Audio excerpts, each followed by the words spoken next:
बिस्मिल्लाहिर्रहमानिर्रहीम। अस्सलाम वालेकुम नादरीन, आखिरकार पाकिस्तान तहरीक इंसाफ के ऊपर बड़े बातें हो रही थी और अली अमीन गंडापुर साहब को बड़ा क्रिटिसाइज़ किया जा रहा था कि अली अमीन गंडापुर साहब जनाब मिल गए हैं इस्टेब्लिशमेंट के साथ और वो इमरान खान से गद्दारी कर गए हैं और इमरान खान का साथ नहीं दे रहे। लेकिन आखिरकार आज वही ऐलान हुआ, अली अमीन गंडापुर साहब ने ही ऐलान किया और अली अमीन गंडापुर साहब ने वाज़ेह तौर पे ऐलान किया है। अली अमीन गंडापुर साहब ने क्या कहा है, पहले आप वो देख लें और उसके बाद जो है मैं आपके सामने रखता हूँ कि आईनी तरमीम के हवाले से मौलाना फजलुर रहमान साहब का एक अहम बयान सामने आया है, वो भी मैं आपके सामने रखता हूँ। लेकिन सबसे पहले आप सुनिए कि अली अमीन गंडापुर क्या कह रहे हैं। सर क्या कहेंगे, कल जाएंगे आप? जी इंशाल्लाह। क्या तैयारी है सर? तैयारी हमेशा की तरह हमारी ज़बरदस्ती होती है सर। कॉन्फ्रेंस होने जा रहे हैं, कॉन्फ्रेंस के बारे में बता सकें, आपको दावत तो नहीं दिया सर? एक छोटी सी बात हमारी पार्टी की तरफ से आया था कि जी हमें तशवीश है और जाहिर बात है हमारा लीडर इमरान खान से मुलाकात जुड़ी हुई है, तशवीश आ रही है, उनकी तबीयत कैसी है। तो अब जाहिर बात है अगर वो नहीं हमें वेरीफाई होगी, क्लियर होगी, तो फिर हम जाहिर बात है हमें फिर ये स्टेप उठाने में ही मजबूर कर रहे हैं। सर अगर आपको बारे में कह रहे हैं कि वो वापस यूटर्न ले रहे हैं, क्या वजह सर? टेनिस मुकम्मल से वापस आप आ रहे हो पेशावर?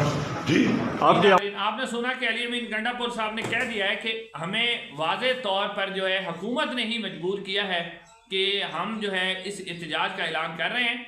और ये जो सारी गुफ्तगू हो रही थी अली अमीन गंडापुर साहब के हवाले से कि जी पाकिस्तान तहरीक इंसाफ के MNA टूट गए और अली अमीन गंडापुर साहब गद्दारी कर गए, वो सारा कुछ जो है वो क्लियर हो गया। अली अमीन गंडापुर साहब ने बाकायदा तौर पर डी चौक में पहुँचने का ऐलान कर दिया है। लेकिन अब खबरें ये सामने आ रही हैं, अजमल जामी साहब ने भी इस खबर को ब्रेक किया है और भी बहुत से लोगों ने ये खबर दी है कि इमरान खान साहब से एक तो किसी ताकतवर शख्सियत का उन्होंने जिक्र किया कि उसकी बात हुई है और उसके बाद जो है कल जो 15 अक्टूबर का एहतजाज है वो जो है PTI नहीं करेगी। उसकी वजह है कि इमरान खान साहब से आज रात को जो है वो मुलाकात करवा दी जाएगी, चाहे वो किसी भी पाकिस्तान तहरीक इंसाफ के रहनुमा की करवाई जाए, बैरिस्टर गोहर की करवाई जाए या किसी और की करवाई जाए, लेकिन मुलाकात करवा दी जाएगी। जिसके बाद जो है इमरान खान साहब की जो पाकिस्तान तहरीक इंसाफ है वो अपने एहतजाज को कॉल ऑफ कर देगी। आप देखते हैं कि इस हवाले से पाकिस्तान तहरीक इंसाफ क्या ऐलान करती है और क्या हुकूमत जो है इस हवाले से कोई मुस्बत पेशरफ्त दिखाती है या नहीं दिखाती। नाज़रीन अब जो है इसके हवाले से जो सबसे बड़ी खबर है वो है आईनी तरमीम के हवाले से, क्योंकि आईनी तरमीम के हवाले से जो एक तो ये खबर सामने आ रही है, मुख्तलिफ जो चैनल्स हैं जो कि नून लीग और इस्टेब्लिशमेंट के करीब हैं वो कह रहे हैं जी मौलाना फजलुर रहमान साहब मान गए हैं और मौलाना फजलुर रहमान साहब और पाकिस्तान पीपल्स पार्टी और मुस्लिम नून और MQM का जो मुसवदा है वो एक जैसा हो गया है और उन्होंने उनकी बातें तस्लीम कर ली है। तो अब आईनी तरमीम होने जा रही है। हालांकि मौलाना फजलुर रहमान साहब ने ये ज़रूर कहा है कि हुकूमत के आईनी मुसवदे और हमारे मुसवदे के दरमियान काफ़ी बातें कामन हैं।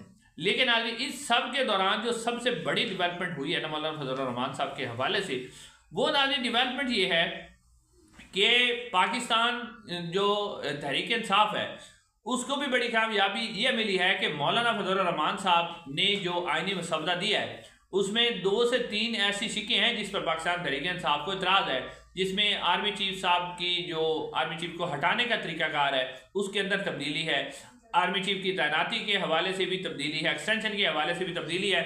लेकिन अब पाकिस्तान मुस्लिम नून जो चाह रही थी वो मौलाना फजलुर रहमान उन्हें नहीं दे रहे और वो चाह रही थी काजी फैज़ ईसा साहब। मौलाना फजलुर रहमान साहब ने काजी फैज़ ईसा साहब के तबूत में आखिरी कील ठोक दिया है और काजी फैज़ ईसा साहब अब नो मोर हैं। नाज़रीन मौलाना फजलुर रहमान साहब ने जो यानी पाकिस्तान मुस्लिम नून जो है और पीपल्स पार्टी को चाह रही थी कि आईनी अदालत बन जाए और उसमें हम काजी साहब को लगा दें, तो मौलाना फजलुर रहमान साहब ने वाज़े तौर पर इस चीज़ से इनकार किया है और मौलाना फजलुर रहमान साहब ने ये कहा है कि आईनी अदालत के हक़ में बिल्कुल वोट नहीं दूंगा और ना ही हम आईनी अदालत बनाने के हक़ में हैं। मौलाना फजलुर रहमान साहब ने यही तजवीज़ दी थी कि जो है आईनी अदालत बनाने की ज़रूरत नहीं है, आप इसी सुप्रीम कोर्ट के अंदर एक बेंच बना दें।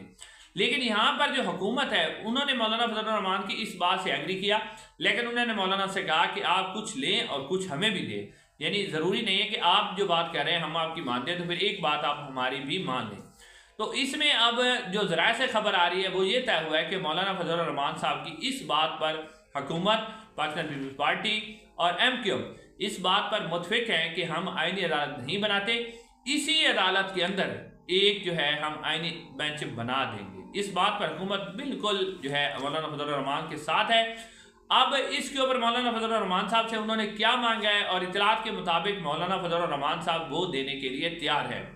तो अब नून लीग, पीपल्स पार्टी और MQM वो और इस्टेब्लिशमेंट साझेदार है वो उसी के साथ है। वो एक तो उन्होंने पहले मौलाना फजलुर रहमान को धमकी दी थी कि अगर आप नहीं भी आते ना तो हम PTI के अरकान जो अरकान असम्बली हैं या सेनेट है उन्हें तोड़कर हम आईनी तरमीम कर लेंगे। तो इसलिए मौलाना फजलुर रहमान को सिर्फ धमकी दी गई थी, हालांकि ऐसा पॉसिबल है कितने के उन्हें तोड़ लेंगे, ऐसी आईनी तरमीम होनी थी। लेकिन मौलाना फजलुर रहमान ने भी शायद सोचा कि अगर मेरे बगैर भी हो गई तो फिर मेरा वजन भी नहीं रहेगा, तो फिर उन्होंने कुछ ले और कुछ दो की पॉलिसी। अब हुकूमत ने क्या मांगा है, हुकूमत चाह रही है कि जो चीफ जस्टिस ऑफ पाकिस्तान है उनकी जो तैनाती है वो आप उस पर मान जाएं कि हम टॉप 3, पहले हुकूमत ने टॉप 5 कहे थे, फिर उसके बाद जो है बात टॉप 3 पर आकर ख़त्म हुई कि टॉप 3 में से हम उसका इंतखाब कर लेते हैं, क्योंकि ये हुकूमत इस्टेब्लिशमेंट जस्टिस मंसूर अली शाह साहब को किसी सूरत भी चीफ जस्टिस ऑफ पाकिस्तान नहीं बनना चाहती। उनका रास्ता ये हर सूरत में रोकना चाहते हैं। उसी रास्ते के रोकने के सिलसिले में इन्होंने मौलाना फजलुर रहमान साहब को इस बात पर कायल कर लिया कि चलो हम आपकी ये बात मान लेते हैं कि आईनी अदालत हम नहीं बनाते, उसी में बेंच बना लेते, लेकिन चीफ जस्टिस ऑफ पाकिस्तान की जो तकर्री है उसके तरीके में तब्दील कर दिया जाए और बजाय इसके कि सीनियरिटी पर चीफ जस्टिस बने हम टॉप 3 में से सिलेक्ट कर लेते हैं। और इसी वजह से आपने देखा होगा कि जो जस्टिस मंसूर अली शाह साहब हैं उनका नोटिफिकेशन जारी नहीं किया गया। काजी फयाज ईसा साहब पाकिस्तान की तारीख के वह चीफ जस्टिस हैं जिनका 2.5 माह पहले नोटिफिकेशन जारी कर दिया गया था, यानी अनोखे लाडले हैं जिनका इतना जल्दी नोटिफिकेशन, वरना किसी भी चीफ जस्टिस का नोटिफिकेशन नहीं हुआ।